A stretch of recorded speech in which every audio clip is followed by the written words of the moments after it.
Hello everyone, today we're going to be looking at the iPhone 13. Been using this phone for quite a while now and I wanted to give you guys my honest review. So let's start with the outside build. Let's start with the bottom. So we still have lightning port for charging, which might be changing soon, and we also have couple grills for speakers. On the right side we have the power, which also serves as the lock button. And then on top we have the microphone, and then if we look at the left side we still have the Apple mute button, mute lever, which you can turn on and off to mute the phone. I really like using this. I use it a few times a day. Really good feature. And then right under it we have the volume rockers, and then if we look at the back we have dual cameras with the flash. I'll talk more about those later, and we also have MagSafe.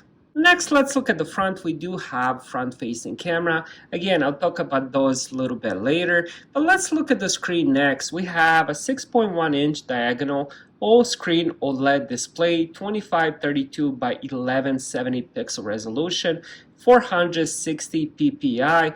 This is a Super Retina XDR display that supports True Tone, Wide Color, Haptic Touch.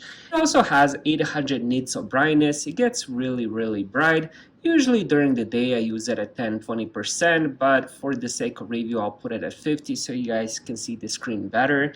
And this also has a fingerprint resistant oleophobic coating. Since I gave you all the specs on the display, let's talk about day-to-day use. Now I did switch from the iPhone 12 mini, which I actually have right here, so you guys can see there's quite a big difference. In thickness, not much, definitely some difference in weight, but just in the overall screen real estate, it's quite huge, to be honest. Now again, this one might be a bit too big for the pocket and so on. So each phone has its pros, but if I had to choose one right now, I would definitely go with the 13. Once your eyes get used to the bigger screen, it's kind of hard to go back to the smaller screen. Now, when it comes to playing games, watching videos, watching movies, Netflix, and stuff like that, the screen is really good. The best thing about the screen is actually when I go outside, it works really good on the sun. Honestly, there's not much difference if I'm in the car or on the sun. The brightness goes up immediately, goes up to 100%. So the screen outside directly on the sun, it's very visible, and it works great. So that's definitely something I love about the display. Next, let's talk about what's inside the phone. We do have a 15 Bionic chip. That's the Apple's own chip. It has 6-core CPU with 2 performance and 4 efficiency core, 4-core GPU, and 16-core neural engine. For me, those are just the numbers. You know, I never got into the whole numbers. I'm more into the actual day-to-day performance. And when it comes to that performance, whatever I'm doing, if I'm doing browsing social media, YouTube, watching movies, Netflix, playing games, whatever I'm doing, this phone just performs exceptionally well. There's nothing I've done that kind of slowed this phone down. I can have numerous tabs open, numerous apps. I do have quite a lot of apps. I end up deleting some games because I get addicted. I even ended up editing some videos on the phone. I did get the iMovie app, and everything works amazing. Best thing about it is the phone doesn't get too hot.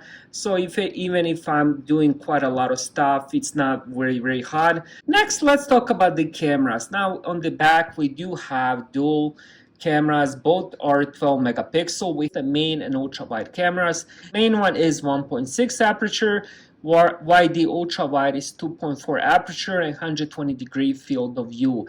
We also have 2 times optical zoom out. Digital is up to 5x.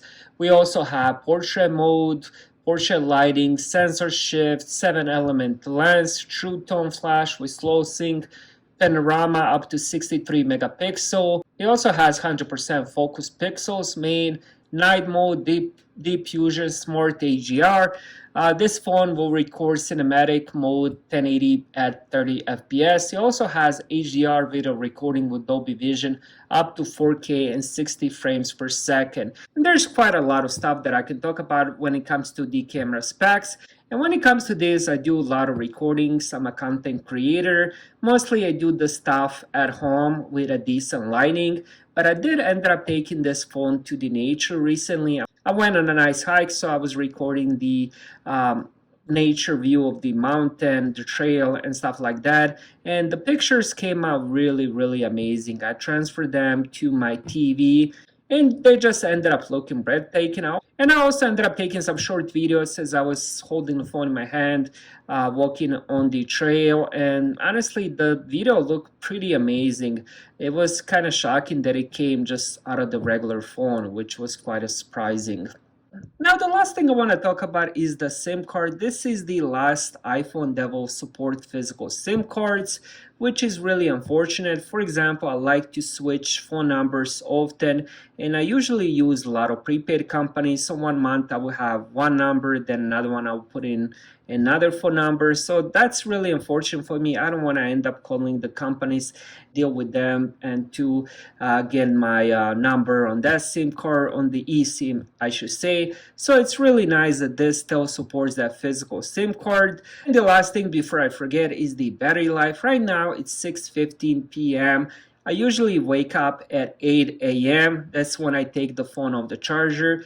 I use it quite a lot. I'm on my phone pretty much 80% of the time. So I'm always on the messenger, I'm always browsing, I'm always talking to somebody and stuff like that.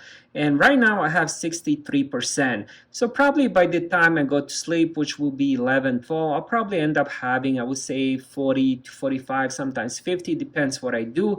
But my point is, I can almost get 2 days of battery life with heavy use. If you don't use it as heavy, for example, if you put the phone down on the table, you go make lunch, stuff like that, and you just end up lifting it up every once or twice every couple hours, then you're probably looking at much, much better battery life.